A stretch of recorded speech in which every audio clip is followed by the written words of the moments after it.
시험당할 때에 주께 기도드리리. 존귀하신 주의 이름 우리 기쁨 내도다.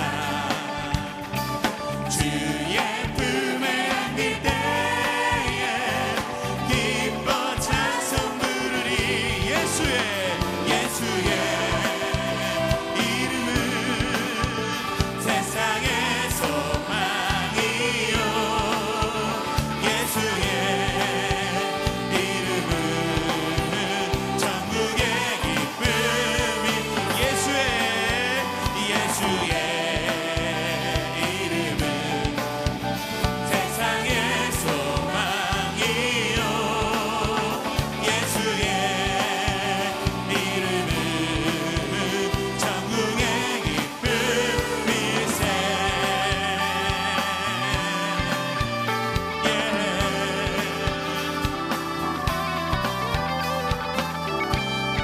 우리 힘차게 더 박수 치면서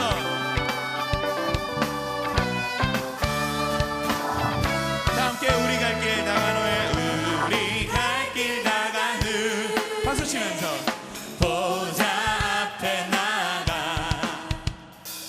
왕의 왕께 경배하며 멸류관을 드리리. 우리 갈 길 다간 후에 우리 갈 길 다간 후에 보좌 앞에 나가 왕의 왕께 경배하며 멸류관을 드리니. 아멘. 예수의 이름은 세상의 소망이요. 예수의 이름은 천국의 기쁨이. 예수의 이름은 세상의 소망이요. 예수의 이름은 천국의 기쁨일세. 할렐루야. 주님 우리의 기쁨이 되십니다. 주님을 찬양합니다.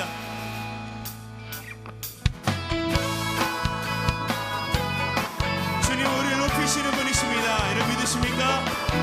우리 연약함을 들어 강함으로 사용하시는 그 주님 앞에 더욱더 믿음으로 찬양하며 함께 나아갑시다.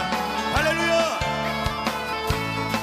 함께 나의 가장 낮은 마음 주님께서 기뻐하시고 작은 일에 큰 기쁨을 느끼게 하시는도다. 내가 지쳐 무력할 때 주님 내게 힘이 되시고 아름다운 하늘나라 내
옆 사람에게 믿음으로 서로 고백합시다. 하나님이 당신의 소망이십니다.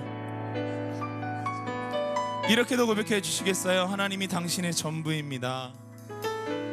아멘. 그 하나님을 믿음으로 고백하며 함께 찬양합시다.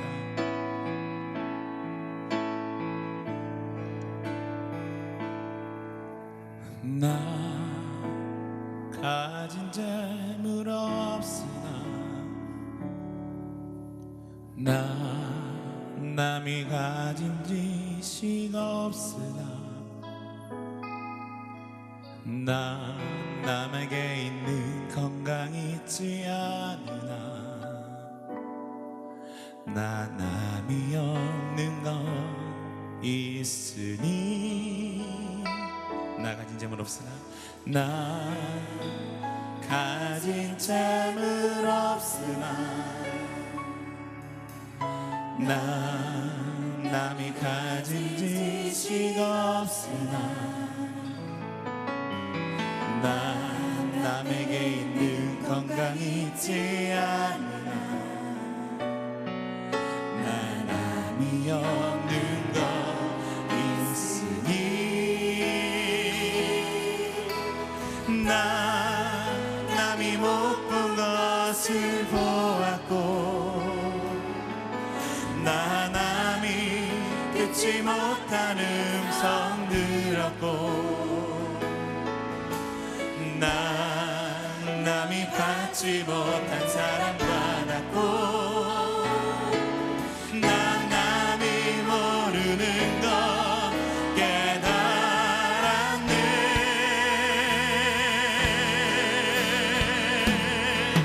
공평하신 하나님이 나 남이 가진 것 공평하신 하나님이 나 남이 없는 것 갖게 하셨네. 한 번 더 고백할까요? 나 가진 재물 없으나 나 가진 재물 없으나 나 남이 가진 지식 없으나 나 남에게 있는 건강이 있지 않으나 나 남이 없는 것 있으니 한 번 더 믿음으로 고백합니다. 나 가진 재물 없으나 나 가진 재물 없으나 나 남이 가진 지식이 없으나 나 남이 가진 지식이 없으나 나 남에게 있는 건강이 있지 않으나 나 남이 없는 것 있으니 나 남이 못 본 것을 보았고 나 남이 듣지 못한 음성 들었고 나 남이 갖지 못한 사랑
되신 하나님 앞에 찬양과 영광의 박수 함께 올려드리겠습니다. 아멘.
오늘의 말씀은 여호수아 15장 18절에서 19절 말씀입니다.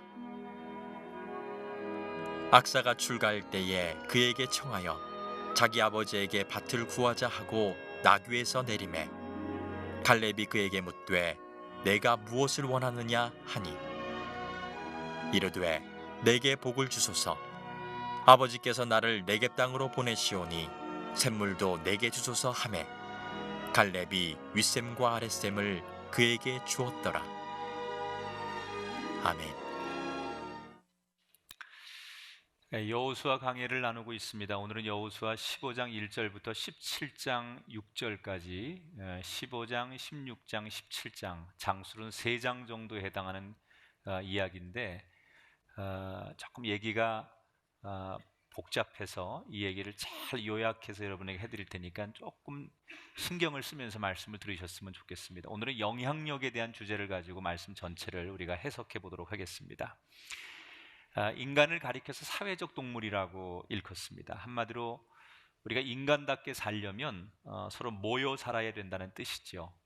사람이 모여서 살다 보면 어쩔 수 없이 서로에게 지속적인 영향을 주고받습니다. 그러나 그 영향이라는 게 좋은 영향도 있고 나쁜 영향도 있고 또 그 결과도 천차만별 다릅니다.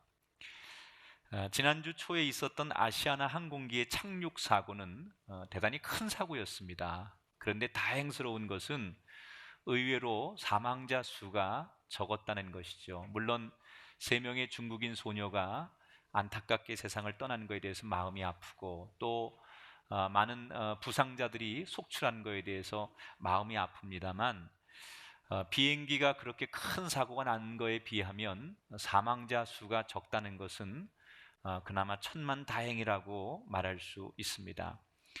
그런데 이렇게 의외로 사망자가 적었던 이유 가운데 하나가 그 사고 현장에서 자신들의 몸을 돌보지 않고 정말로 헌신적으로 뛰어주었던 구조요원들 그리고 여승무원들 때문이었다라는 기사를 접합니다.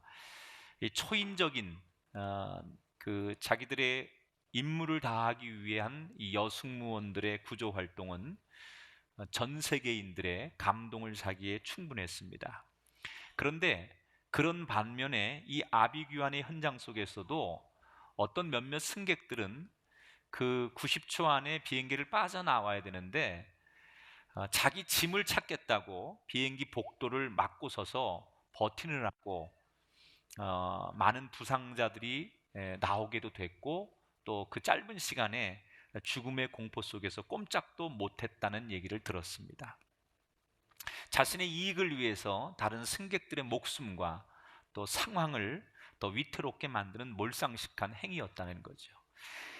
같은 장소 같은 시간에도 사람이 저마다 상대에게 다른 영향을 끼친다는 겁니다. 여러분은 여러분이 살아가는 삶의 자리에서 누군가에게 어떤 영향력을 끼친다고 생각하십니까? 나는 남에게 늘 좋은 영향 또 아름다운 영향력을 끼치는 사람인지 아니면 나는 참 남에게 좋지 않은 것을 자꾸 전파하고 영향을 끼치는 사람인지 또 아니면 아무런 나는 영향력이 없는 사람인지 여러분은 어느 유형에 속하는지 그리고 우리가 어떤 삶을 어떻게 살아야 될지 오늘 여호수아의 말씀을 쭉 접하면서 한번 생각해 보려고 합니다. 자, 오늘 15장에 보면 이제 이스라엘 백성들이 가나안 땅에 들어가서 정착을 합니다. 그리고 전쟁이 마무리되면서 여호수아는 요단강 동쪽과 서쪽으로 나누어서 12지파에게 땅을 분배해 줍니다. 요단강 서쪽 지역에 특히 오늘 성경 15장에 보면 유다 지파 사람들이 차지해야 될 땅을 계속해서 설명하고 있습니다. 그러면서 다시 갈렙 이야기가 등장합니다. 지난주에도 갈렙 이야기 했죠. 갈렙이 85살의 나이에 여호수아 앞에 나가서 이 헤브론 산지를 나에게 달라. 내가 저 땅을 도전하겠다. 이렇게 요청했다는 얘기를 했죠. 그 뒤의 이야기가 15장에 소개가 돼요.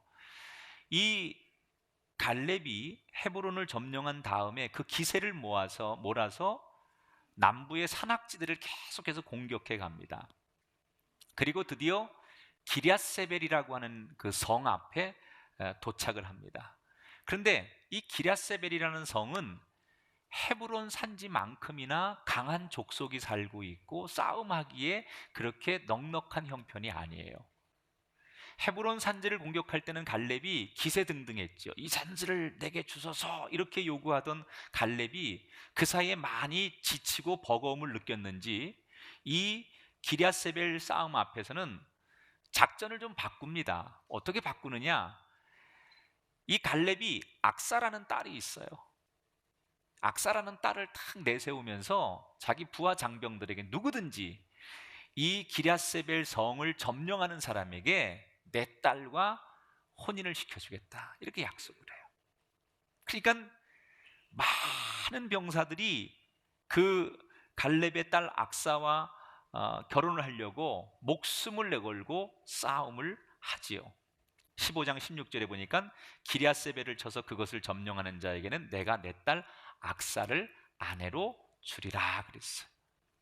그리고 그 작전은 대성공합니다. 서로 용맹스럽게 그 성을 공격해서 얼마 지나지 않아서 그 기랴세벨이라는 성을 점령하게 됩니다. 그런데 가장 공을 많이 세운 1등 공신이 누구냐? 갈렙의 조카인 온니엘이에요.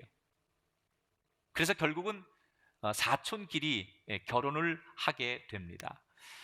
그러니까 우리 정서로는, 지금 법으로는 같은 사촌끼리 결혼하는 게 정서적으로 이해가 안 되지만 이 당시에는 이게 굉장히 관행이었고요. 지금도 중동 국가에서는 일부 이 사촌끼리 합법적으로 결혼이 시행되고 있습니다. 그러니까 이게 성경의 이 당시 얘기로는 전혀 낯선 얘기가 아니라는 거죠.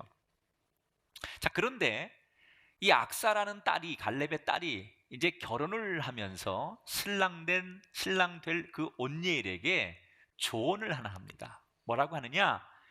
결혼하게 되면 우리 아버지한테 선물을 하나 받아야 되는데 다른 거 요구하지 말고 밭을 달라고, 땅을 달라고 요구하십시오. 그렇게 그 악사가 남편 될 온니엘에게 그렇게 조언을 해요. 아버지가 너 뭐 줄까? 그러면 땅을 주세요 라고 말하시오, 이렇게 얘기해요. 왜 그렇게 얘기하느냐? 이 당시에 이 고대 중동 국가 시대에는 땅이라고 하는 것이 굉장히 다양한 의미를 가지고 있습니다. 첫째는 내가 농사나 목축업을 할 수 있는 생활의 기반이 된다는 거에 의해서 이 땅이 굉장히 중요한 의미를 가지고 있고, 두 번째는 땅을 가졌다는 것은 그 지역에서 내가 유지가 되고 리더가 된다는 걸 말하는 거예요. 그리고 세 번째는 땅을 가졌다라는 것은 그 사람이 하나님 앞에 축복을 받았다라는 것을 말하는 거예요. 그래서 땅을 갖는 것은 굉장한 의미가 있기 때문에 땅을 달라라고 이야기를 하라고 합니다. 자, 그래서 갈렙이 요청을 받고, 사위의 요청을 받고 땅을 줍니다. 어떤 땅을 주냐? 네겝이라는 땅을 줘요. 네겝. 이 네겝은 가나안의 남쪽 끝 지역인데 한마디로 말하면 아무 쓸짝이 없는 땅이에요. 황무지 같은 땅이에요. 1년 내내 여름에는 40도 이상의 뜨거운 그런 태양이 내려쬐고 한겨울에도 영상 온도를 가지고 있는 땅. 그리고 강수량이, 비가 별로 오지 않아 가지고 그냥 자연스럽게 사막화되는 땅. 그 땅이 네겝이라는 땅이에요. 그런데 왜 갈렙은 사랑하는 딸과 결혼하는 사위에게 주는 건 딸에게 주는 거잖아요. 그런데 왜 이렇게 그 많은 땅 가운데 좋은 땅 놔두고 자식인데 가장 아무도 거들떠보지 않는 쓸모없는 네겝이라는 땅을 준 걸까? 아버지가 욕심이 많거나 부모 자식 간에 뭐가 사이가 안 좋았을까? 저는 이 성경을 보면서 갈렙의 성품상 그럴 사람은 아니에요. 갈렙은 뭔가 깊은 의도가 있었을 거예요. 그게 뭐냐? 딸에게, 갈렙이 이 딸 부부에게 너희들이 인생을 살면서 지금부터 공짜로 거저 얻으려고 하지 말고 땀 흘리고 노력해서 얻는 인생이 돼야 된다라는 것을 가르치고 싶었던 것 같아요. 그러니까 아버지가 부자고 아버지가 유지라고 해서 너무 살기 좋게 편안하게 해주는 그런 아버지가 아니라 정도를 걷게 하는 거죠. 정상적으로 너희들이 삶도 개척하고 고생도 해보면서 너희들 스스로 뭔가 목표를 이루어 보라라고 하는 아버지의 어떻게 보면 깊은 사랑의 뜻이 있었을 것이다. 그 아버지의 그 딸이에요.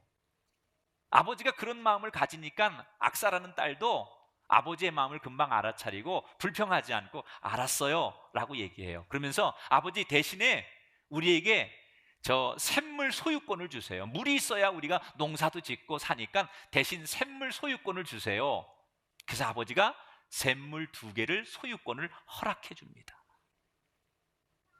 자, 그런데 저는 아버지 갈렙과 딸 악사 사이의 이 두 이야기는 그렇다 치고 사위가 될 온니엘의 입장을 한번 생각해 봤어요.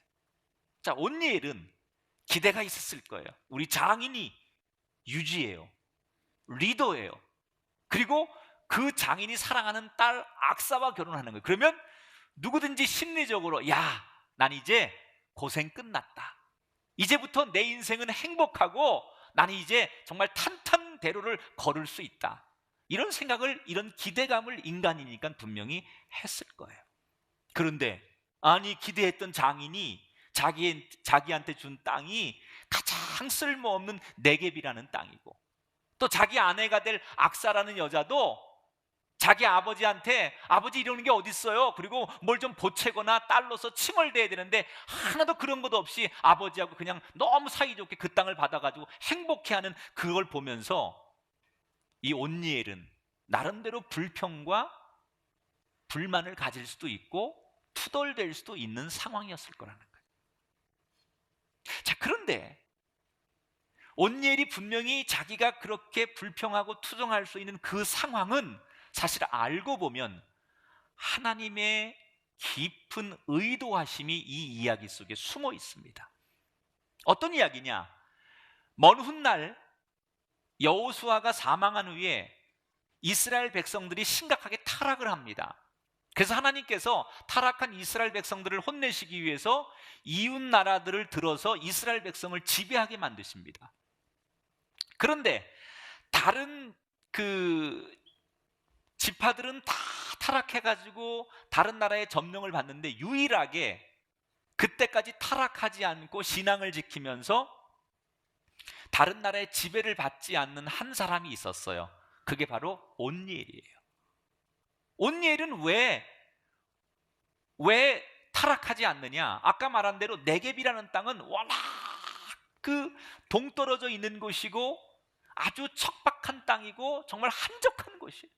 가서 농사 짓고 그 척박한 땅을 개간하고 열심히 살고 그냥 한눈 팔 시간이 없는 거예요. 그러다 보니까 이 온니엘은 타락하고 다른 맘 먹고 다른 거 즐길 시간이 없는 거예요. 열심히 일하고 하나님 섬기고 또 열심히 일하고 그저 성실하게 살아가는 것밖에 자기가 할 게 없는 거예요. 그래서 그들은 다른 지파와 다르게 신앙을 순수하게 지킬 수가 있었어요. 이게 바로 하나님의 섭리예요. 그때는 섭섭했는데, 그때는 왜 내가 이런 대접받아야 되는지 그게 못마땅했을 텐데 지나고 보니까 그게 바로 하나님의 축복이었고 하나님의 인도하심이었고 하나님의 은총이었다는 거예요. 여러분, 이스라엘이 나중에 국가적으로 심각한 위기를 맞았을 때 하나님께서 새로운 지도자 사사들을 들어쓰시죠. 사사기에 보면 그때 사사를 들었을 때 이스라엘의 첫 번째 사사가 누구예요? 바로 온니엘이에요. 여러분, 생각해 보십시오. 만약 갈렙이 딸 악사의 처음 요청대로 좋은 밭을 주었거나 악사가 아버지의 결정을 거부하고 기름진 땅을 찾아 나섰더라면 당장은 온니엘이 결혼하자마자 부자가 되었을지는 몰라도 그도 역시 다른 이스라엘 백성들처럼 타락하고 말았을 것입니다. 결국 온니엘이 나중에 잘 될 수 있었던 것은 뭐예요?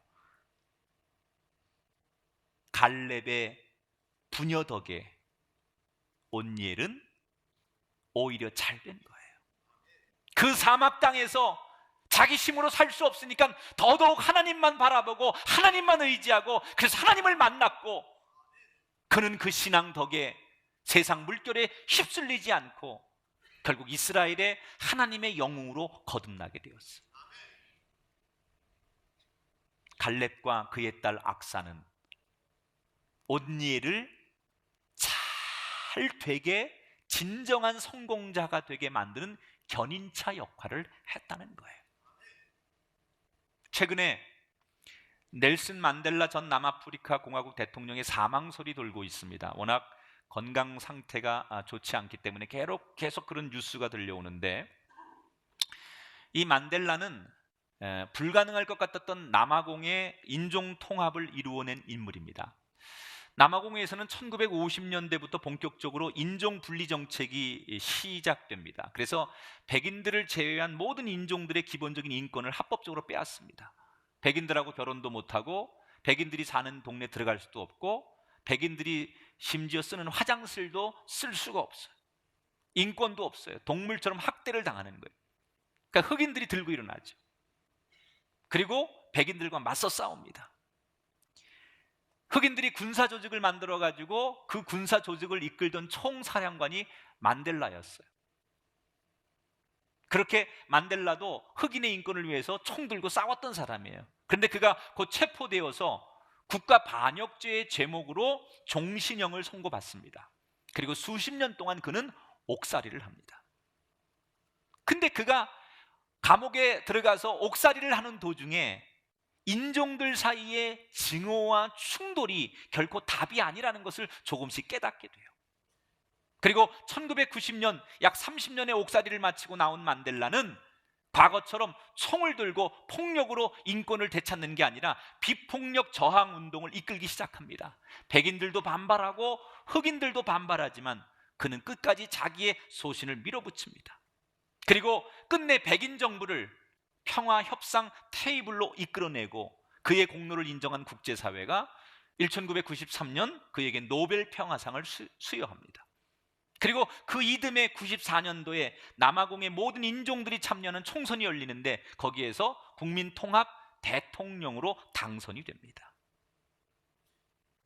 여러분, 만델라가 화해와 관용을 외치면서 그 다음에 자신의 잘못을 인정하는 모든 백인들을 기꺼이 사면해주고, 그래서 불가능하게 여겼던 이 남아공의 인종 통합을 이루어낼 수 있었다는 거예요. 한 사람의 역할이 이렇게 중요한 거예요. 사람이 남을 잘 되게 하는 그런 영향력 앞에 서야 돼요. 사람이요, 남을 안 되게도 할 수 있어요. 그러나 옆에서 그 사람을 잘 되도록, 그 사람이 훌륭해지도록, 그 사람이 정말 진정한 성공을 거두도록 돕는 영향력, 이게 바로 하나님이 우리에게 부여하신 사명인 줄 믿습니다. 지금 당장은 힘들고 어렵더라도 마지막에 웃는 길로 인도하는 영향력, 여러분 가족에게, 또 여러분 친구에게, 이웃에게, 여러분 동료들에게 여러분은 이런 영향력을 끼칠 수 있는 주인공이 되시기를 주님의 이름으로 축원합니다. 자, 이렇게 영향력이라는 게 다른 사람을 성공의 길로 이끌기도 하지만 반대로요, 다른 사람의 성공을 가로막는 영향력도 있어요. 자, 오늘 성경 15장 이후에 보면 이제 갈렙의 이야기 후에 유다 지파가 차지해야 될 성읍들을 쭉 거명합니다. 계속 보면 유다 지파가 어느 성을 점령해야 되는지를 쭉 그렇게 이제 설명하고 있는 지명을, 거기 보면 결론이 재밌는 게 나옵니다. 15장 63절을 읽어볼게요. 예루살렘 주민 여부스 족속을 유다 자손이 쫓아내지 못하였으므로 여부스 족속이 오늘날까지 유다 자손과 함께 예루살렘에 거주하니라 그랬어요. 자, 무슨 얘기냐면 유다 지파가 원래 자신들에게 배정된 웬만한 지역들을 다 점령했는데 한 군데를 끝끝내 점령하지 못해요. 예루살렘 성을 점령하지 못해요. 이 예루살렘 성은 나중에 다윗 왕 시절에 이스라엘의 수도가 되죠. 그래서 예루살렘은 굉장히 중요하죠. 신약으로 넘어와도 바로 그 예루살렘 성을 유다 지파가 점령을 못해요. 그런데 성경에 보니까 성경이 강조하고 있는 게 뭐냐, 안 한 것이 아니라 못한 것이다 그랬어요. 여러분, 왜 다른 성은 다 유다 지파가 점령해요? 예루살렘 성보다 더 험하고 힘든 것도 다 점령을 하는데 왜 예루살렘 성을 유다 지파는 점령을 못했을까? 궁금하죠? 안 궁금하면 나도 얘기 안 하려고요. 물어보는 거예요. 괜히 안 궁금한데 나 혼자 떠들 필요 없잖아요. 물어볼게요. 궁금해요? 궁금하면 얘기하고. 아니, 3층 별로 안 궁금한 것 같아서. 궁금하십니까? 네. 자, 왜 유다 지파가 다른 성은 다 점령하고 배정된 땅을 차지하는데 예루살렘을 차지하지 못하느냐? 그 진짜 이유는 이 예루살렘 성이 유다 지파에게 배정이 되긴 했어요. 그런데 중간에 유다 지파가 힘없는 베냐민 지파에게 이 예루살렘 성을 양보해요. 베냐민 지파가 있는데 이 베냐민 지파는 원래 이렇게 땅을 분배해 줬는데 그 땅을 못 차지해요. 사람들이 변변치 못한 거예요. 그래가지고 유다 지파가 보니까 불쌍하고 그래도 같은 민족이고 같은 형제들인데 저 지파가 땅을 차지하지 못하니까 그 중에 하나 예루살렘 그 성을 베냐민 지파에게 유다 지파가 양보를 해요. 18장 28절에 보니까 여부스 곧 예루살렘 이는 베냐민 자손이 그들의 가족대로 받은 기업이었더라. 그러니까 예루살렘 원주민을 쫓아내지 못하고 그 예루살렘 성을 정복하지 못한 것은 유다 지파가 아니라 그걸 누구한테 양보했기 때문에요? 베냐민에게 양보했으니까 베냐민 지파의 잘못이라는 거예요. 자, 그런데 사실 내막은 그런데 성경의 내용은 조금 아까 읽은 말씀처럼 원소유자였던 유다 지파가 예루살렘의 원주민을 쫓아내지 못했다라고 지적을 해요. 유다 지파가 유일한 역사의 오점을 하나 남기는 거예요. 누구 때문에요? 베냐민 지파 때문에. 좋은 일 한다고 한 건데, 자기는 사랑을 나누고 베풀고 관용한 건데, 오히려 베냐민 지파 때문에 유다 지파가 역사적으로 오점을 떠안게 되는 거예요. 여러분, 사람이 선행을 베풀고 그한테 관용하고 힘껏 그를 사랑하고 섬겨주었더니 오히려 자기를 도와준 사람에게 물에 빠진 사람 건져냈더니 보따리 내놓으라는 식처럼 그 사람을 괴롭히고 그 사람을 못되게 하는 사람들이 있어요. 과거의 그 공중파 예능 프로그램 가운데 2000년대 초반에 엑스맨이라고 하는 프로가 있었어요. 담당 PD가 방송 직전에 한 사람을 몰래 지정해가지고 엑스맨 역할을 주문합니다. 이 사람은 어떤 역할을 하는 거냐? 겉으로는 자신의 편을 위해서 열심히 뛰는 척하면서 실제로는 자신의 팀이 패하도록 만드는 결정적인 역할을 하는 거예요. 여러분, 우리가 살아가는 우리의 인생 속에도 엑스맨들이 의외로 많다는 거예요. 다른 사람의 인생이나 어떤 집단에 끼어서 그 사람들이 실패하고 잘못되고 넘어지고 수렁에 빠지도록 만드는 사람들이 많다는 거예요. 나는 내 소속 집단을 위한답시고 하는 일인데 이게 결과적으로 우리 모두를 어렵게 하는 경우가 많아요. 여러분, 지금 대통령이 중국에 가서 공을 많이 들였습니다. 박근혜 대통령이. 그래서 중국어로도 연습을 해가지고 연설도 하고 굉장히 중국 사람들하고 이 한국에 대한 좋은 이미지를 심어주려고 노력하고 그 방중이 굉장히 효과를 거뒀죠. 그런데 지난주 초에 발생한 아시아나 항공기 대참사를 놓고 한 방송국의 앵커가 한국인이 사망하지 않아서 다행이다, 이런 식의 발언을 했습니다.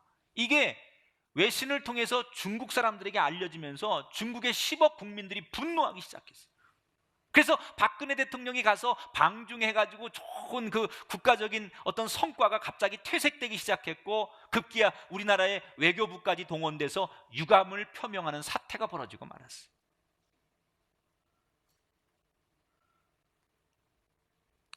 언행을 조심해야 돼요.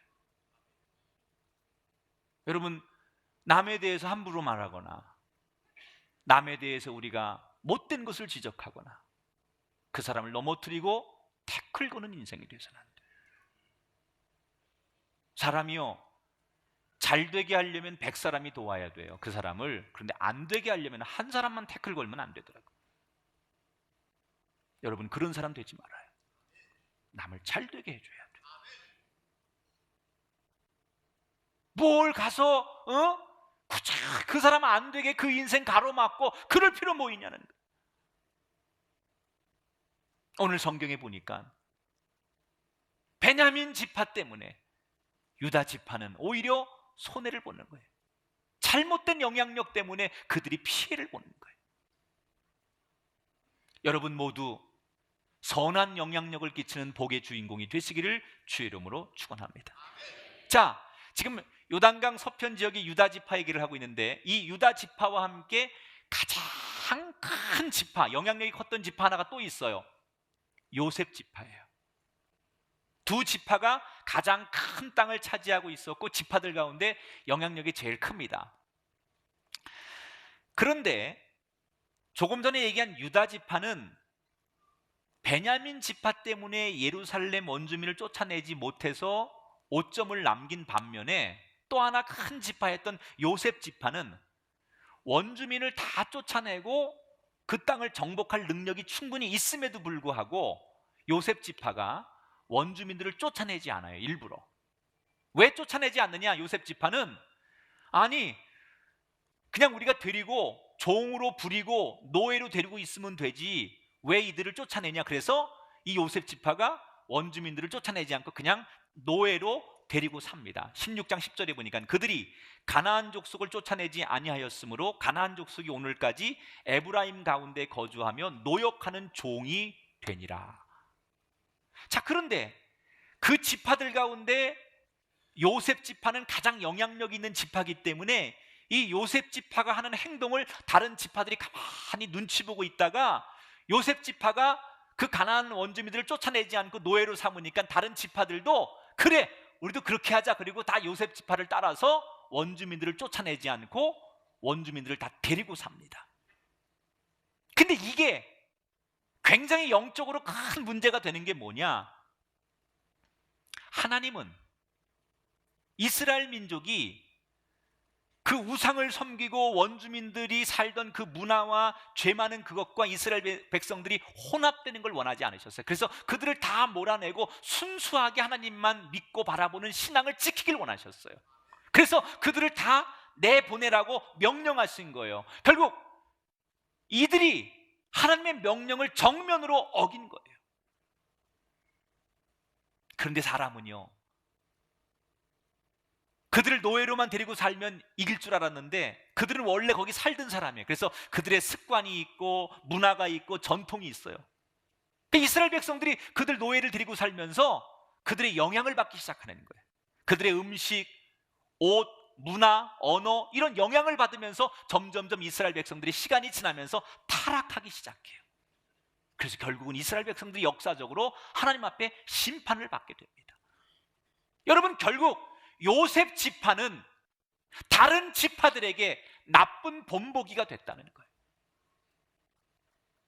사람들이 다른 지파가 가장 큰 유다 지파와 요셉 지파를 바라보면서 요셉 지파가 저렇게 하는 걸 보면서 저렇게 해도 괜찮겠구나라는 것을 배웠기 때문에 이스라엘 모두가 타락하는 빌미를 제공했다는 거예요. 사람은 자꾸 롤 모델을 보고 배우게 돼 있어요. 이 본보기라는 게 참 중요한 거예요. 오늘 성경에 이런 얘기도 나옵니다. 요셉 지파 중에 므낫세의 자손 가운데 슬로브핫이라는 사람이 있어요. 이 슬로브핫이라는 사람은 돈이 굉장히 많은 사람인데 아들이 없어요. 그런데 이 당시에는 남성 중심의 사회였기 때문에 돈이 아무리 많아도 부모가 아들이 아닌 딸에게 재산을 물려줄 수가 없습니다. 그래서 이 슬로브핫 집안은 가문의 대가 끊겨야 되고 그 많은 재산이 공중분해돼야 될 상황에 놓인 거예요. 그때 슬로브핫의 딸들이 이 부당한 일 때문에 다 모두가 그런 줄 알고 있는데 모세를 찾아갑니다. 그래서 이거 너무 부당합니다. 우리 아버지 재산이 우리한테 유산이 올 수 있도록 해주셔서 우리 가문을 이어갈 수 있도록 해주세요 라고 부탁합니다. 하나님께서 모세의 마음을 감동하게 하셔서 하나님께서 그렇게 해라 라고 해주세요. 결국 이 슬로브핫의 딸들은 지금까지 남성 중심의 삶을 살던 이 고대사회 이스라엘 지파에게 여성들이 얼마나 존중된 분인지, 하나님이 보실 때 여자도 얼마나 평등한 사람인지를 최초로 모델로 세운 사람이 슬로보아스의 딸들이라는 거예요. 여러분, 인생을 살면서 누군가는 어떤 위험하고 힘든 일에 그 사람이 개척자가 되어서 그것을 맨 앞에 서서 사람들에게 영향을 주는 최초가 되는 게 있어요. 바로 슬로보아스의 딸들이 그런 일을 했다는 거예요. 사랑하는 여러분, 저는 여러분들의 인생이 누군가를 배워야 한다면 좋은 본보기를 배우게 되길 바라고, 또 반대로 여러분이 누군가가 여러분을 좀 배우고 있다면 여러분이 제발 좋은 본보기가 될 수 있기를 주의 이름으로 축원합니다. 저는 우리 교회 사명도 그거라고 생각해요. 우리 교회 말고 이미 대한민국의 교회가 차고 넘치고 있잖아요. 근데 왜 우리에겐 또 필요하냐? 새로운 모델이 필요한 거예요. 본보기가 필요한 거예요. 경기도 광역수사대가 최근에 음란 사이트를 개설한 사람들을 적발했는데, 충격적인 것은 한 4,000명의 회원을 거느린 한 음란 사이트의 그 주인을 잡고 보니까 12살 된 초등학생이에요. 12살 된 초등학생이 4,000명의 회원을 거느리고 음란 사이트를 운영하고 있었던 거예요. 근데 그 음란 사이트에 등장하는 애들 대부분이 초등학생이에요.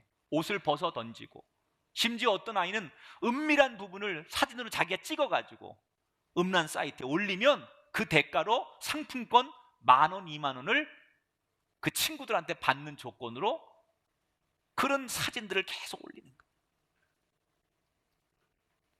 저는 이 기사를 보면서 이 아이들이 이걸 누구한테 배웠을까? 누구한테 배웠을 것 같아요? 우리 기성세대가 가르친 거예요. 우린 가르친 적 없다고 말할지 몰라도 우리 어른들을 보고서 따라한 결과 결국 우리가 좋은 본보기가 되지 않았기 때문에 우리의 삶이, 우리의 문화가, 우리의 모든 패턴이 지금 다 이렇게 가고 있기 때문에 초등학생 아이들들 인터넷만 켜면, 스마트폰만 켜면 어디서나 이런 걸 접할 수 있고 이런 문화가 있다는 걸 아이들이 자연스럽게 배웠기 때문에 이제 12살 된 아이가 이런 음란 사이트를 운영하게 됐다. 한마디로 우리 아이들에게 좋은 롤 모델이 없는 거예요. 저렇게 살아야지. 저렇게 사는 게 멋있게 사는 거구나. 저렇게 사는 게 행복하게 사는 거구나. 저렇게 사는 게 잘 사는 거구나. 이런 롤 모델을 우리가 보여주지 못했기 때문에 우리의 자녀들이 망가지고 있다는 사실을 부인할 수 없다는 거예요. 여러분의 자식들에게 난 우리 아버지 엄마처럼 안 살고 싶어. 난 엄마 아빠처럼 절대 안 살 거야. 내가 제일 싫어하는 게 엄마 아빠야. 그런다면 우리는 실패한 거예요.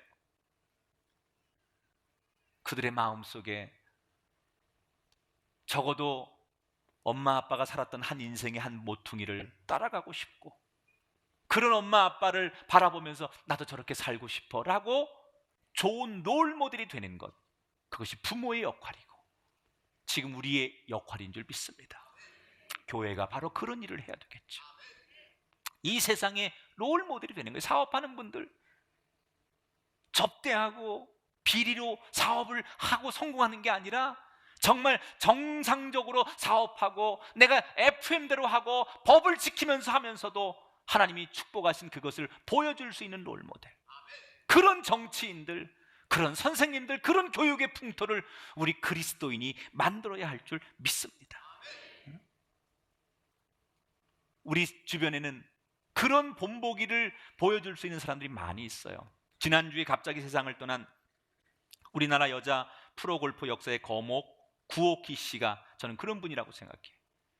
57살의 나이에 이 구오키 씨가 경기 도중에 심장마비로 세상을 떠나셨어요. 일본 투어에서 24승, 그리고 한국 투어에서 20승, 그리고 1988년도 우리나라 최초로 LPGA에서 우승을 차지합니다. 그런데 그 57살의 나이에 이제 완전히 은퇴도 한참 지났죠. 그런데 여전히 필드에서 최선을 다하고 경기하다가 세상을 떠난 이 구오키 선수, 진짜 프로죠. 많은 사람들이 그런 사람을 바라보면서 그래, 내가 저 선배처럼 저런 사람처럼 내가 맡겨진 이 분야에서 최선을 다하는 사람이 되겠다라고 동기를 부여하고 그런 열정을 부여했다면 그게 바로 성공하는 인생이에요. 사랑하는 여러분, 영향력을 주든지 영향력을 받든지 이게 우리 인생이에요. 좋은 영향력 줍시다. 갈렙처럼 그의 딸 악사처럼 온니엘을 훗날 위대하게 만드는 그런 견인차 역할을 하는 영향력이 우리에게 있게 되길 바랍니다.